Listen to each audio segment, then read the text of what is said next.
This is the Sourceseeker Hour. This is a powerful show that we have. I'm your host, Baruti Carl Alexander. We expect Bishop George to join us in a second for this great show that we're going to have here. This is part 3. It's been such a powerful subject. Is a race war coming? Such a relevant subject. We hear so many things. We heard about what happened in Michigan. We have a gentleman that has been to Michigan before, and we want to talk about all these things that are happening. Is it possible in the year 2020 that this could explode to such a level where we go back to the days like the Civil War or something? This is the subject we're going to talk about, but first we're going to ask our guests to introduce themselves. We want our guest, Brother K. Finn, can you introduce yourself first? Sure, no problem. First of all, I would like to thank you for inviting me to be here, my brother. I've been following you for a while, as I've said, Sourcekeeper Hour, and also kudos to Dr. McReynolds and Sister Coney. I know Baruti through my church experience, Shrines of the Black Madonna. That's how I know him. I'm currently a podcaster, just retired from General Motors, and I've been in the struggle since actually since college, back in the 70s when I was joined the Pan-African Congress. Then I joined the Shrines of the Black Madonna, and so that's my history of being in the struggle since my high school years. Yes, sir. Thank you very much. We are very glad to have you. This is going to be a powerful discussion. I mean, this hits home no matter where you stay, if you're a Black person, for sure. Well, everybody, it hits home because it's become such a subject that you have to deal with it if you're a human being. Dr. McReynolds, can you share, introduce yourself? Yes, sir. My name is Vion McReynolds. I run a project called Tour de Hood. We have a couple of other wings called Third Ward Bikes and Third Ward Tours. Our basic goal is to get people out exercising, because if you go out exercising, it's going to help protect you from this China virus that we've heard so much about. So we're in the business of getting people healthy. I've been in the struggle. Listen to brother speak of his time.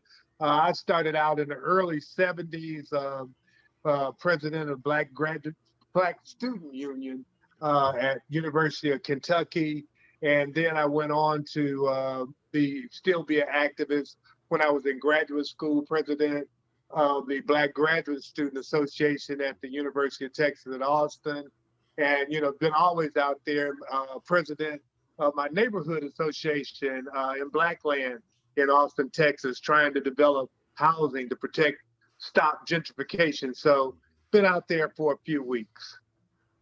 Peace and power, my brother. As always, thank you, brother. Dr. Vion, we appreciate it very much. Sister Lady Coney, could you introduce yourself and give us a background of, like the other guests have, about your struggle that you have been through and things that you have gone through with the struggle of race? Well, I am a single mom of 7, and that was a struggle right there. Yes, indeed. Out of that was 5 boys, 2 girls, and my 2 youngest are twins, boy-girl twins, 17 years of age. And raising 7 children, especially with them being 5 boys, was tough. It was not easy, but God was with us, and thank God for my parents and those in the community and the church and in the schools, the coaches all came together. I can truly tell you, Hillary Clinton says it takes a village, and it took a village, and I'm just so grateful because I've never had to take any of my kids out of jail. I've never had to, any type of criminal activities or anything of that sort. And it's just nothing but God's blessings. Now, when they were young, 2 of my boys got in trouble, and they told me to come get them because they were caught shoplifting. And so I just like, I say, treat them just like they're criminals, because I don't want them to ever do it again. And they took them down to juvenile and let them stay down there at night. And they turned, so happened their track coach was there, the ex-track coach was there. And it was on then. So I appreciate it. Had another black male to help me out on that and steer them in the right direction. So I'm just so grateful for that. And I was a secretary for 25 years. And I worked for various temp agencies because of being a single parent. It was hard to work for one particular job because my boys had asthma. And so I was constantly having to miss, they would have to constantly missing school or back and forth in the hospital, breathing treatments, all that kind of stuff. So it was a struggle, but God brought us through, but God is good. I've experienced a lot. I was worked in the medical field as a x-ray tech and a medical assistant before I got sick and had to become disabled. And since I became disabled, I opened up my own little company where I tutor children and adults. And I'm blessed to, be able to, I'm gradually building it back up because with COVID, I had to stop everything because I couldn't be around all those little kids. But that's where my heart is. And then I do praise and worship over the children's ministry for New Life Christian Center Church, Dreamers, when we'll start back. I don't know, we'll start back with the children, but I stay very, very active. I be a precinct judge, when I can, during the elections. I'm very involved with the elections, very involved with my community. And I try, I teach my children the same way. I stay very, very busy. Yes, ma'am. Thank you. I mean, 7, how many grandbabies? 8. That's a blessing right there. Yes, ma'am. Yes, ma'am. Yes, ma'am. That is a blessing. That is a powerful blessing. And that's a light and a shining bright light right there. And we want to keep them safe. And I had a gentleman that talked to me online, said, this is a white gentleman, and he said, if the race war is coming, we say bring it on. We're locked and loaded. Well, I said, I really hope that doesn't happen. I really hope that, it doesn't come to that. I hope greater or more understanding minds will come to better reasonable odds and situations than even come to that.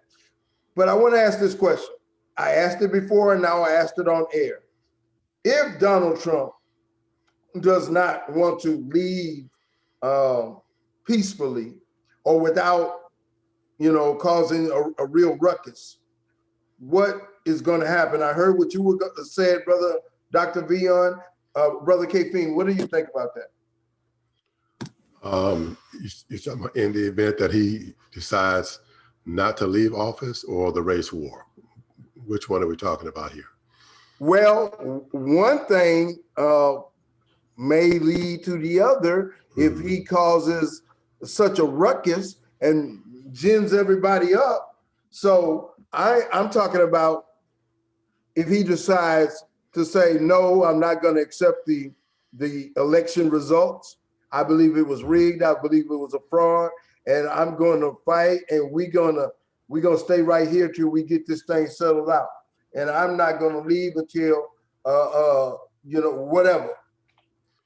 Well, my brother and family, he's already set the groundwork for that. He's already set it up so that as I call him the Führer, he's the Führer of the of the Deliverance Nation. They're going to jump when he says jump, and he's already had them on standby. And I just looking at it historically, this is nothing new. There have been race wars. We've been at war since we got here, since we got to these shores. So this is nothing new for us.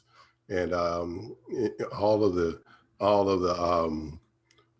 environment that happened before, when Black folks were about to get power after Reconstruction, white folks came together and they started it started a race war. They would send a white woman in, she would scream, a Karen or Becky would come in and they would use her as cover. She would holler, something happened to her, and they would come in and they would use that. That was the ploy, but they would use that to come in and take our wealth, because they wanted to keep us as second-class citizens. And, with the election of President Obama, they still mad about that. How could this N-word become president of this white nation that of ours that we control? How did that happen? So, they see what they see as an encroachment on their power. So, they've had a history as a people, it can happen. I They want will to attack interject us. this. Everybody, I believe they are holding on. And the interesting thing, Donald Trump's motto, "Make America Great Again," is the mindset that they want.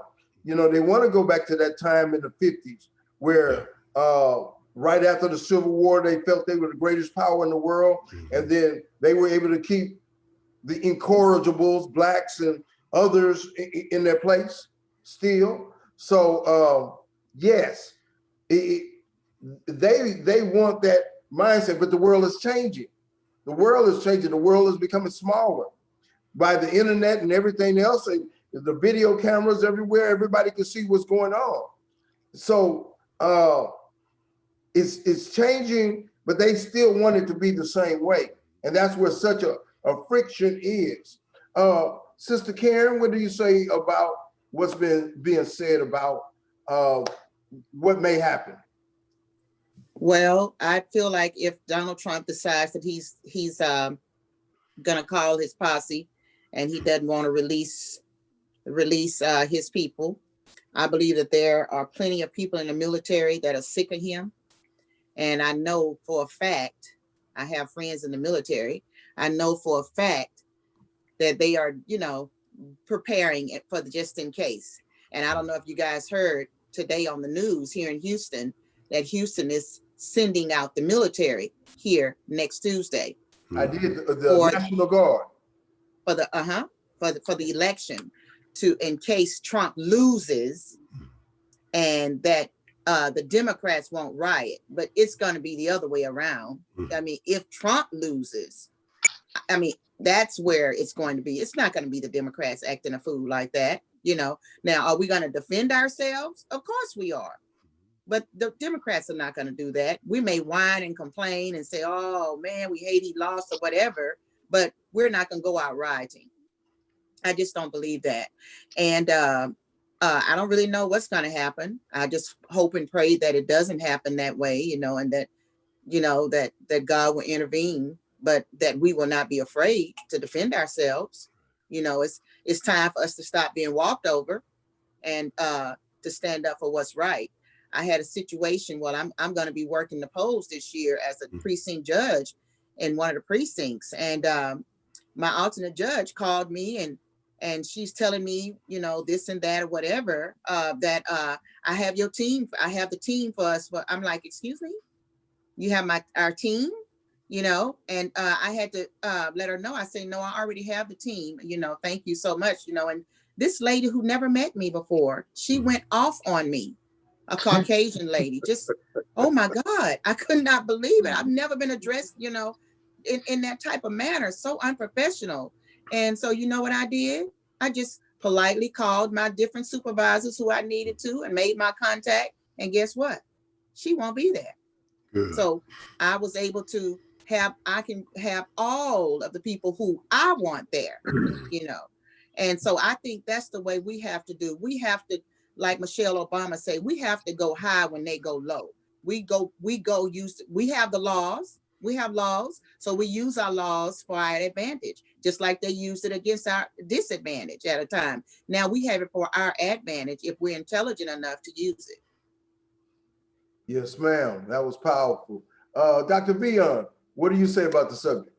Well, I think if he doesn't relinquish power, or he says the vote was rigged, that sort of stuff, I think the military is definitely going to come in, and then I think the law is going to have to be followed. There's enough Black folks out that know the law.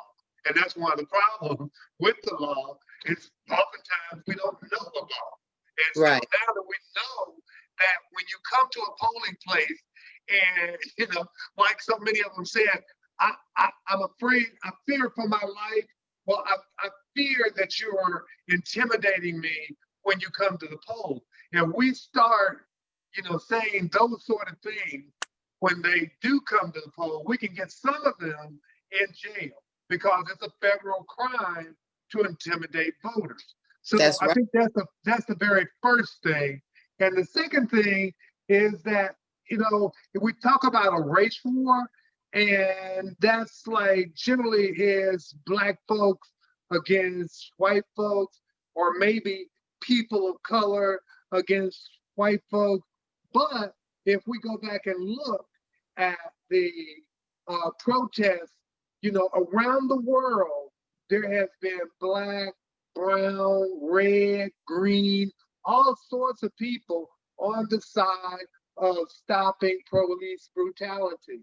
And we can see that same sort of thing even occurring right now in Nigeria, that same power hungry group, you know, whether it's in America, whether it's in the Soviet Union, whether it's in Nigeria, it's the same group that we're fighting against around the world. So I think, as you said earlier, there's changes going on in the world. And I think now that we realize that race is really only skin deep, that we're really, there's no difference between Black folks and white folks, that race is really just a concept that's made up. And what really counts is what's inside the person and what we think and what we do. So we can isolate those people, those Proud Boys that want to come out with their guns. We can isolate them with our military and make sure that we have a safe and clean election. Mm-hmm. Sounds good. If I can say something, brother, Yes, sir, brother bro. Baruti, K-Fink. I'm praying that Sister Karen and the doctor are correct, because historically, the police, the military, and these right-wing militias, they all were on the same side against us. Like in the Wilmington coup d'etat, they all came together, you know, to protect white supremacy. And so praying, if I can interject, you are saying, are we putting too much faith on law? Because they might be connected together. I'm saying that there's that element there, but I'm hoping that Sister Karen and the doctor are correct, that we have more people in the military who will stand on the side of righteousness and fight against that. But I'm just saying, historically, every time, like when Black Wall Street was attacked, Greenwood, all of the Black towns were attacked, that didn't happen. You know, the military, the white supremacist militias, they all work together. But like the doctor and Karen was saying, seems like there's a different environment now where more people have awakened. You know, this information age, more people are exposed to different to information into our narrative. So hopefully, I'm just praying that they will come to our aid. If not, I mean, it's on. We're going to have to defend ourselves. That's right. Brother Bruce, let me At just any ask time, one if you question. all want to interject, we want it to flow. So let's go ahead, Dr. Vion. Yeah. Well, you know, when we talk about fighting and, you know, shooting people and getting, you know, arms, you know, some things come up. One is, you know, particularly with a race war, if there is a race war, how is that going to be fought? Is just the white people or people that look white? Are they going to be shooting supposedly at all the people that look dark? Is that going to be the scenario? And then when they run out of bullets, where do they go get their new bullets? You know, and when we run out of bullets, where do we go get our bullets from? You know, who is going to supply? You know, when you have a war, you have to have supplies to that war.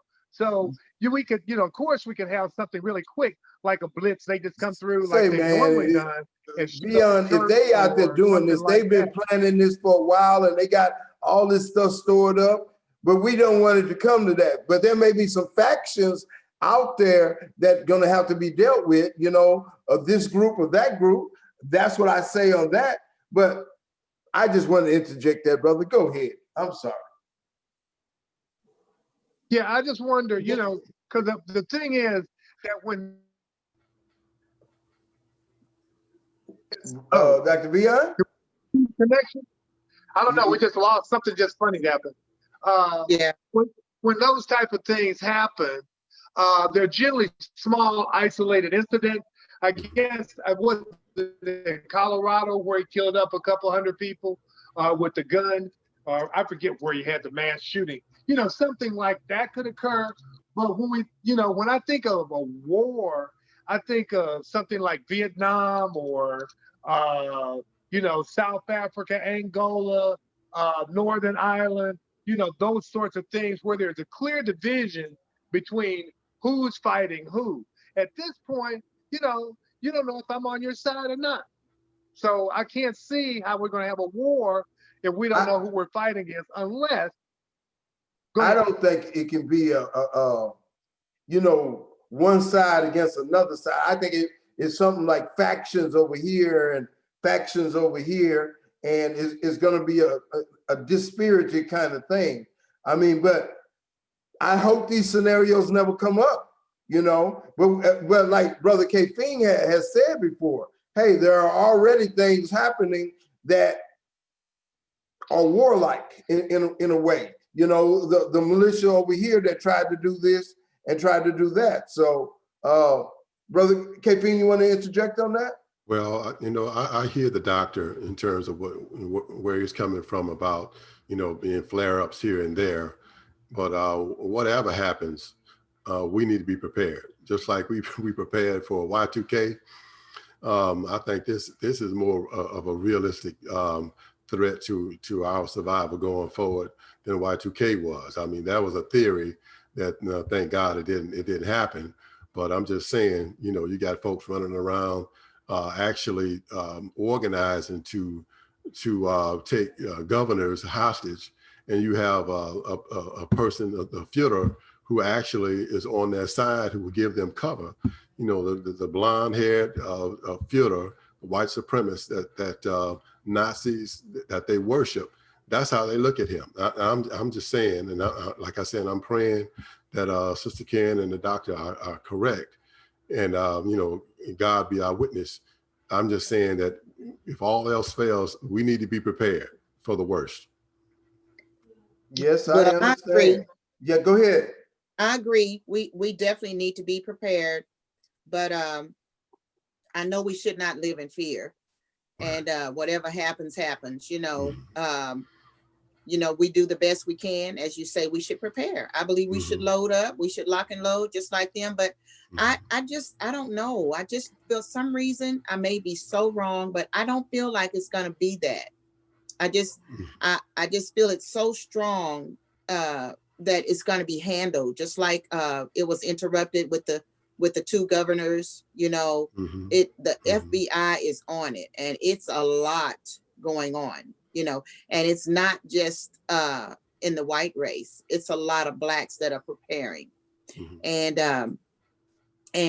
God's got our back. You know, hey, you take me, that's my time to go to glory. You know what I'm saying? I'm not afraid to die, you know, and I'm not afraid for my children to die, because I have my sons. I taught them to be men. Don't be afraid, don't back down, be respectful, but be a man, you know.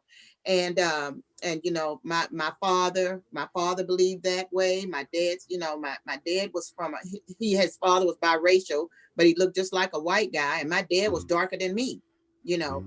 And but my dad was country fed, and he believed in his lock and load. He believed in being ready. He believed in having his shells and all of his various guns and stuff that, you know, he left with us when he passed away. So you know, we do prepare, but we don't live in fear. And I think that's what, see, Donald Trump wants us to live in fear. We're not going to live in fear. You know, if we got to die trying, we're going to die being able to say we left a legacy of trying and protecting what was ours, you know. And so that's the way I see it. And, you know, I think we should not allow Donald Trump to shape us, because that's what he wants to do. He wants to shape us to give us a mentality of fighting and conflict and division and discord. And we have to take control and say, no, we're going to work together because you're my brother, you're my sister, no matter what color you are. You know, because like you say, when you saw the riots, what did you see? You saw all kind of races. I don't know if you all saw recently what Baruti put online, or someone put online about this white guy goes into a marching crowd with his bow and arrow like a dummy, you know, and he goes with his bow and arrow, and the crowd was all white, and they beat the stew out of that man. And when the media came and interviewed him, you know what he said? Yes, it was 3 white men who jumped on me and beat me up. Right. And so it just so happened that other people had their cameras on. Not one black person was in the crowd. Right. It was white folks who beat his tail. So what I'm saying is that some people just get sick and tired of conflict. I don't care what race you are. You want your children to live in a peaceful society. And so you would do whatever it can to have them to live in a peaceful society and get rid of those who want to keep division and discord and think they are higher than certain groups, you know. And I'm like this with the coronavirus, you know. Hey, dumb idiots don't want to wear that mask. Okay, let them die. Hey, that's one less idiot on the earth, you know. So I think sometimes we just put too much energy in certain things that's just not necessary. And I guess, you know, being a single parent raising 7 children, all of them had different health issues. I had to trust God for everything. I've seen my kids near death many a times. So I fear nothing, absolutely nothing. I trust God in everything that I do. Powerful leader, powerful. Brother K. Fing, along the same lines, the same conversation, the outlook of hope within this situation that's dark because of what President Trump has brought. Well, I just have to say, when we think about how far we've come as a people, you know, the things, the Middle Passage, you know, the plantation, Jim Crow, all the things that we've gone through that have made us stronger, and the fear that Sister Karen exhibits, that's not, she's talking about a collective mindset that we have for the most part as a people. We've come through so much that we don't have a fear. That doesn't mean we're going to just cow down and let somebody ride our back. You know, that's right. We're not going to do that. But, you know, believing that our God has brought us this far, you know, through the things that we've overcome, we're going to be all right. But at the same time, we just I just go back to saying, these white folks out here that are being attacked, you know, at any point they can go either way, but we can't. You know, we can't hide. They're gonna know who we are, so to come after us. And these people who are out here who are following behind these 63, 64 million people who are following behind the filter, they don't care what color you are. If you don't agree with them, they'll take you out. That's right. But I'm just saying, as Black folks, if all else fails, we just have to make sure that we're in a position where we can protect our women, our children, and our communities. And not do, you know, let me ask if the government comes to our aid, that's fine. But if they don't, we need to be ready to take care of business. How can we as Black people strengthen ourselves? I'm not talking about just physically lock and load, but I'm talking about overall spiritually. We seem like we're fragmented. Next week, I have a show called Cultural Rising versus the gentrification of Black people. We have all these images, all these things, all this mess coming at us at the same time. We're trying to be strong. We're trying to have Black Lives Matter and Black Pride, but we got all these things. I talk about the images that my son has to watch on TV, my daughter has to watch. Some of the shows I can't watch. I don't want them to watch because it just got too much stuff on it. How can we strengthen ourselves in all those things, against all those things?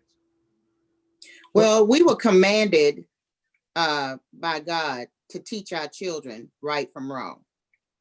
And it is our job to instill value into our children.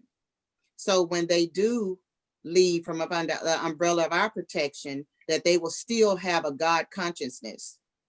And that's what I did with my kids. I made sure that they had a God consciousness to do right to one another.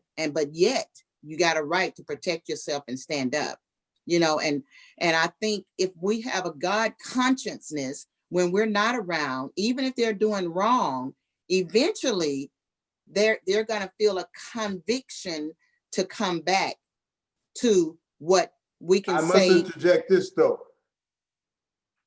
That comes from your circle in your home and so forth, the God consciousness. But how can we broaden that circle to reach some of those that may not be in the home? Because we got these images and different things coming through the TV that, I know if you have a circle and a strength, but how can we broaden it to where we can make that strength stronger in a bigger circle? That's what I'm talking about. Well, I feel like it's and I don't want to take over, but I feel like it's just like a cell. The cell regenerates itself in the body.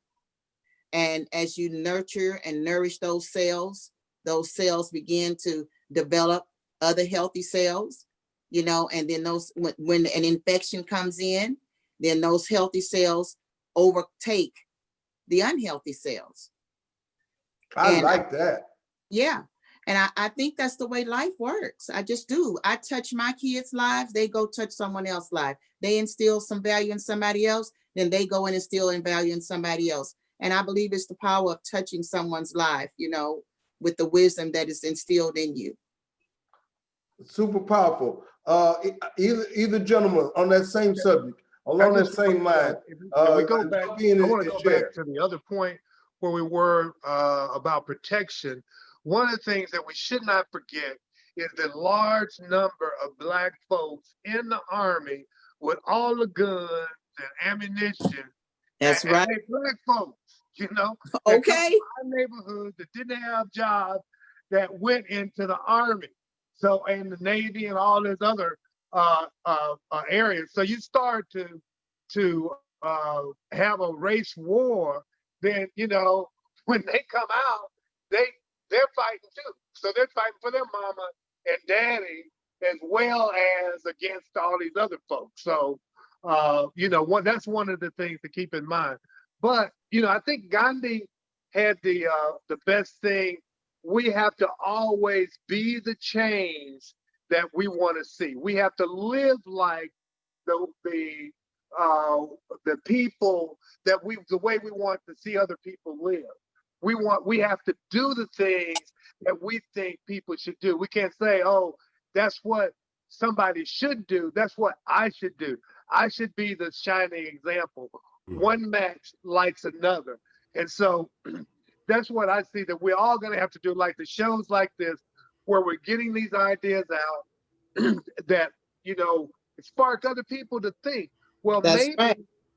that it's not really race, it's more ideas. And that's why I think we are now, that it's about a war of ideas. What type of ideas do you have? And, again, the race thing is something that was put upon us, that we accepted that there is race. There's no race but the human race, especially when we start to talk about other cultures, that's what we see. And when we get outside the European culture, that we see the people talk about being one family. And particularly with this thing, that this race, it's not only affecting here the people in the United States who becomes our president, it affects the entire world. And the one thing I still want to throw out is that if we're out voting, we do have to think about whether we're going to vote for the climate or the resources, having clean water to drink, or are we going to vote for having $1 in our pocket? Which would we rather have, clean water or $1? You can't eat that $1, you can't drink that $1. And once we pollute the water to get $1, we can't clean it up. It takes thousands and thousands of years to clean that water. So think about the environment when you vote. Mm-hmm. Yes, brother. Yeah, Brother K-Fing, share what you would like. Yeah, I would just like to interject something that Sister Karen was talking about. You know, when she was rearing her family, she had a village, a community that helped her to do that. So even though she was a single parent, she was not alone. You know, she had the Creator on her side, she had the community on her side, and that's what we have to broaden that experience. And that experience is what helped us to come out off of the plantations and build Black towns across the country. You know, because we were a people, we were one. We had a one mindset. We knew we couldn't depend on the government. We knew we couldn't depend on our oppressors. We had to depend on ourselves, and that's what we did when we built all of those towns. And then they got jealous and came and tore them down. So I'm just saying that to say at this point, when we need to institutionalize being in control of our own schools, we're teaching ourselves our narrative about our own history, having our own businesses, so that you know, we're taking care of our own wealth. We're empowering each other, and also our own hospitals. Everything that we need to control those things ourselves. If we don't, and that's the community that I'm talking about, that we need to rebuild in order to protect ourselves. And if we can do that in the teachings of my pastor, the Honorable Jeramogi Abebe Ajiman, Reverend Albert E. Clay Jr., the author of The Black Messiah and Black Christian Nationalism, he talked about how power resides in institutions.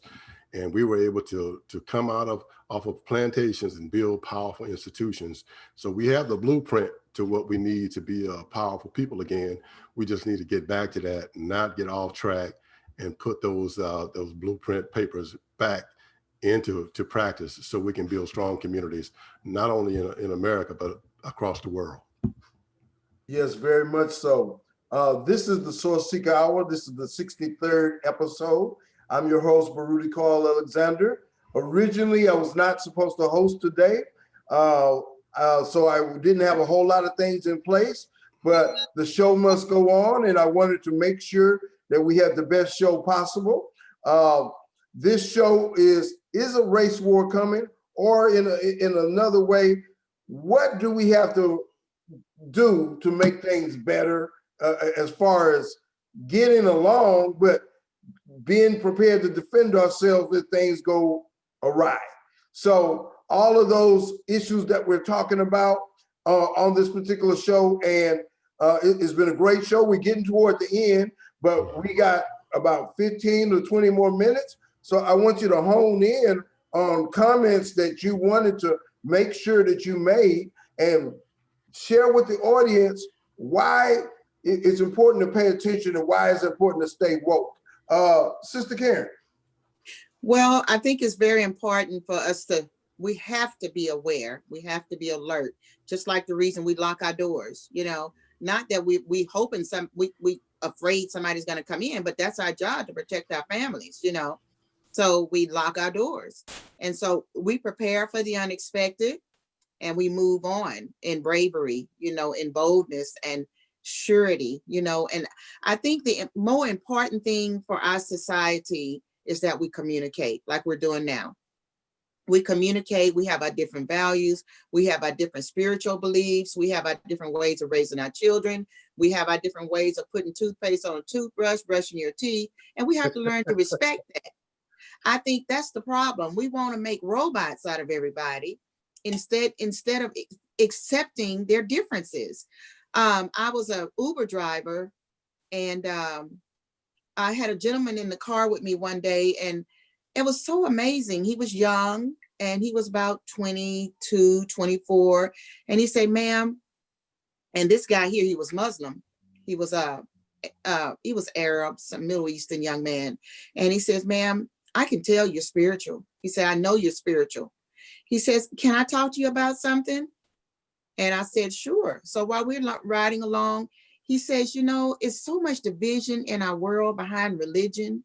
He says, but you remember the Tower of Babel in the Bible, where God divided the languages, and those who spoke the same language went their different ways. He said, suppose that God allowed that to happen, and it's just one true God, but one may call that God Jesus, one may call that God Allah, one may call that God this or that.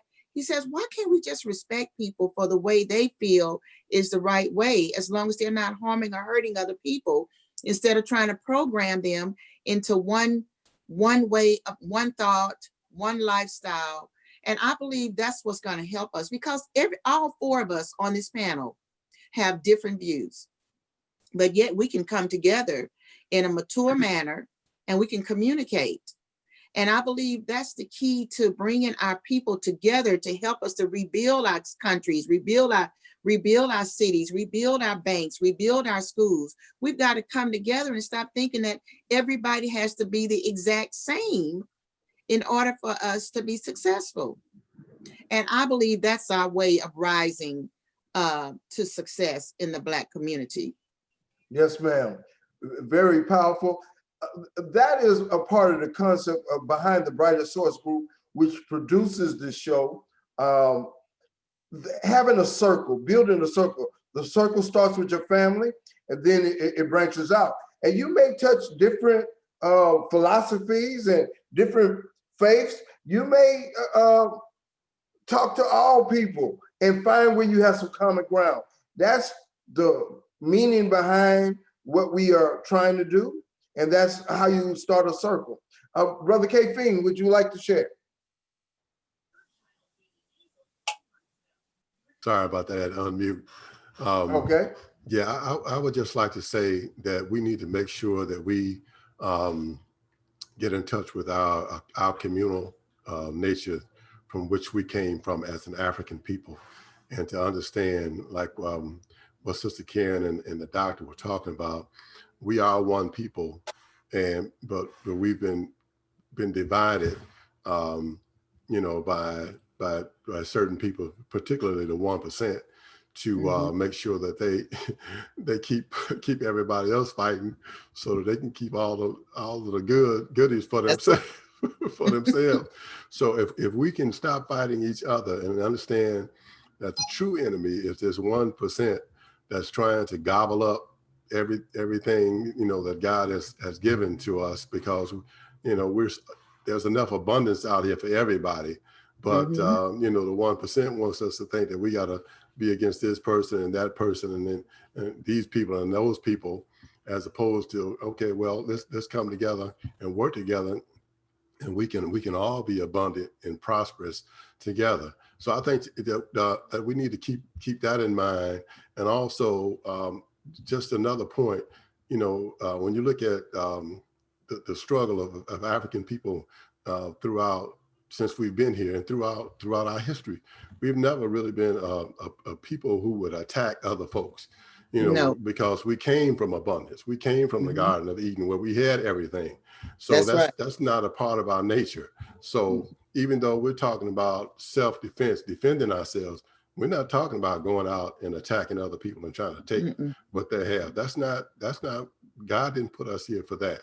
So I just think if we understand our and stay in touch with our humanity and keep that in perspective, we will win.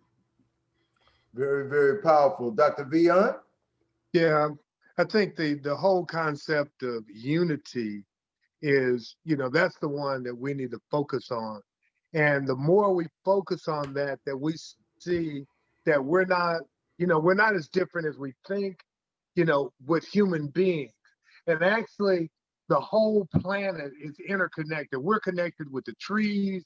You know, they take the air, the carbon dioxide that we put out, and they do stuff. We take the oxygen. So we're all interconnected in this.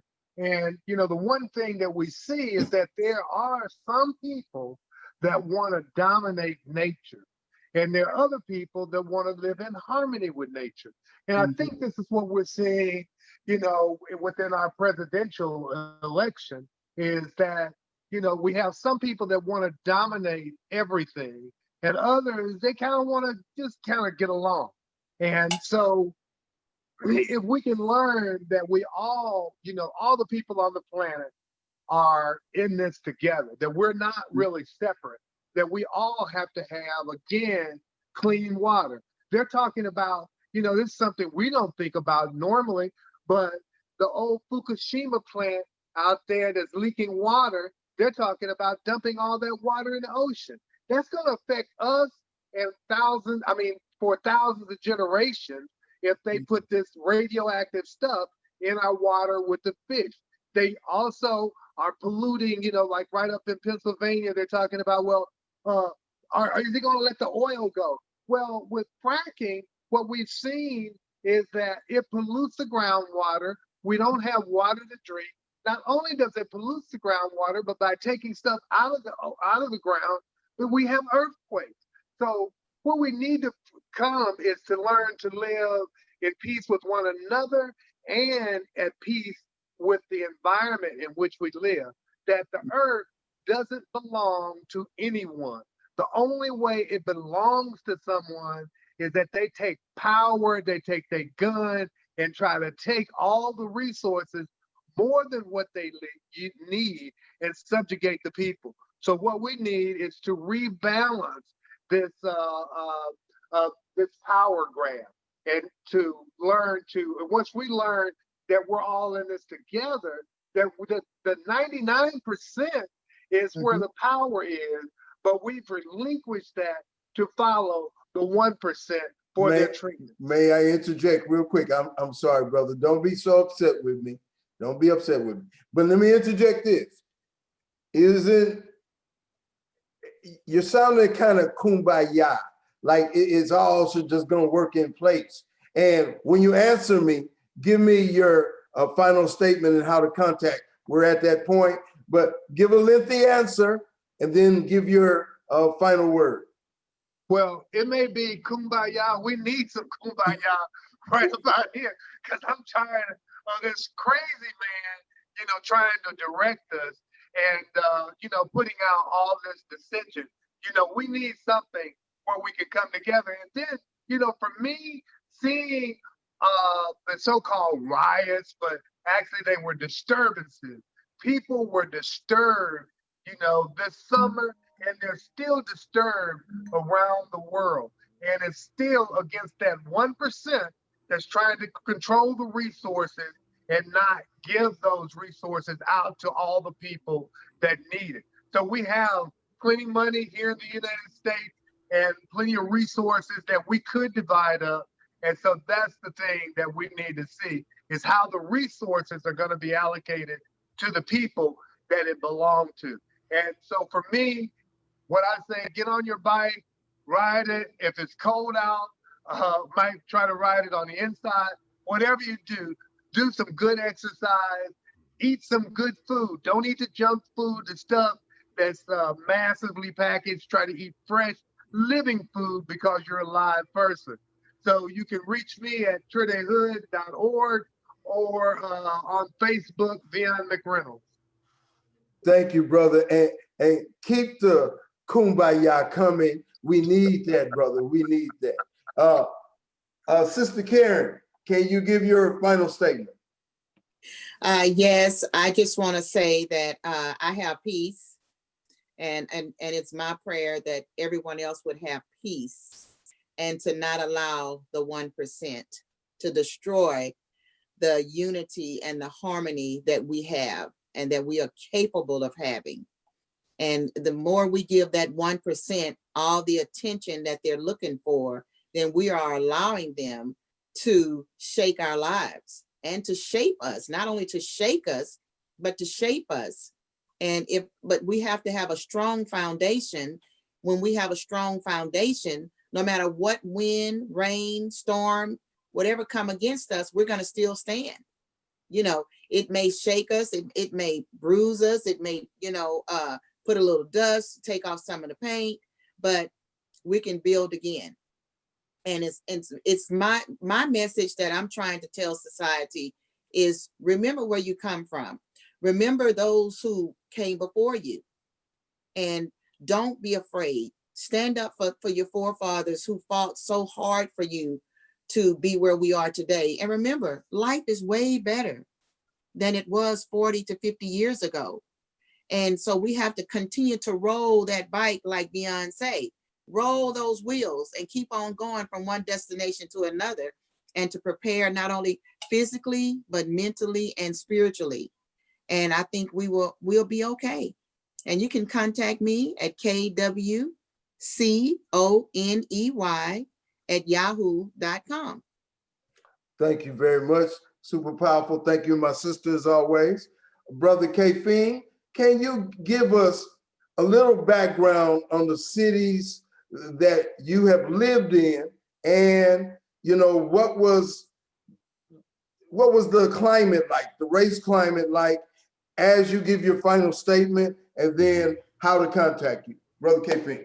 Sure. Okay. Well, I would just like to say I actually grew up in a Black town that was created right out on the outskirts of Detroit, and where everything was Black. The fire department, the police department, all of the businesses, except for— What was the name of the city? It was called Royal Oak Township. Okay. But it's called, some people may know it as Ferndale, but it's right on, if you all familiar with the movie 8 Mile, that's a long street that goes a long way across Michigan. But there was a part that we lived in that was right across the street from Detroit. It was a Black town. But and so that's kind of like what molded my experience in terms of, because we had white folks on one side, and then we had Detroit on the other side. So we kind of had experiences of both worlds coming up, not from looking at TV, but from my actual experiences of going to school and having dealings with white folks and with racism from a long way back. So just to see, how they respond to us as a people, whenever we come into our own, and looks like we're getting ready to get something, and then the 1% steps in and let them know, well, no, you can't let them have that. Y'all got to fight each other, so that there's 1% we can hold on to what we have. So that whole okie doke has been played over and over again. And hey, if you run a play, if nobody can stop it, you keep running that play. So they know when things go wrong, when the heat starts coming on them, they run that play. And right now, that's what's happening now. You got a group of folks who are in the same boat and position that we're in. They don't have anything. That tax cut wasn't for them. They're out there struggling just like everybody else. But they've been convinced by this Führer that he's got their back, he's on their side, and he's looking out for himself. But that's neither here nor there. We can't wait for them to wake up. We have to stay woke, and That's right. we have to stay focused on who we are, and hopefully, they'll wake up one day. But since we've been here, I would just like to say, I was listening to Minister Farrakhan was talking about, with the wars and rumors of wars and the fires and insects attacking. All of those prophecies in the Bible, they're actually happening right now. This is the apocalypse. This apocalypse is happening right now, but it's for Europeans. Their 400 years are up. They had 400 years to steal land and steal labor from us. Now the pendulum is flowing back towards us, where they're going to have to learn how to coexist. They're going to have to learn how to be able to share with everybody. Like, as the doctor was talking about, this environment belongs to all of us. It doesn't belong to a few individuals. It belongs to everybody, and everybody should be able, God provided that for all of us to share in, and to live abundant, prosperous lives here on earth. And right now, we're witnessing the end of an era for Europeans, and they're going to fight to the end to try to hold on to that. But thank God for them. We have a history of Nelson Mandela's and people like that, because if we had been like them, trust me, when Nelson Mandela got that power, he would have took them out. But that's you know, that's our curse and that's our blessing. We are a communal people. That's not part of our nature to take and destroy from other people. Now, when we're disconnected from who we are, then we do dumb stuff, run around killing each other and turning on each other and doing all this dumb stuff. But when we wake up and realize who God created us to be, then we create an oasis of communities like we did in the past with Black Wall Streets across the country, where we all can thrive. And that's the movement that we're moving into right now. And we need to get ready for that and be prepared. Sounds great. Well, I just would like to say one other thing. I'm a podcaster. I produce Visions of Our People is my podcast. And I also have a YouTube channel at Kfing Moore. So if you all want to check out some of my stuff, you all can go to those two channels and check me out. Very powerful, very powerful. Karen, did you have something you wanted to say before we go? Yeah, I just wanted to say, you know, Baruti, a lot of times we forget about you. I just want to say we appreciate you for putting this forum together, and we just thank God for you. And I think you have a wonderful message for the community and the heartbeat for the community. And I just want to say that we really, really appreciate you and respect you, and thank you for moving in, you know, in the will of God, doing what you should do. Yes. Thank you very much. It's such a blessing. Thank you. This is the Sourceseeker Hour. As I said, this is the 63rd episode. We're going to continue. We're going to continue, and we're going to have great shows and great guests and great platform for many discussions coming up. Next week, November 5th, Culture Rising versus the gentrification of Black people. If you haven't seen it, check out my article that I wrote about it. It talks about the images that we have to endure and the effect upon our people. So it's going to be a very important discussion next week. I hope everybody join us. I'm Baruti Carl Alexander. Thank my guest, Dr. Beon, Brother Kfing, Sister Karen. Thank you all. Let's see you next week. This is the Sourceseeker Hour. Thank you. Take care. All right. Take care, everybody.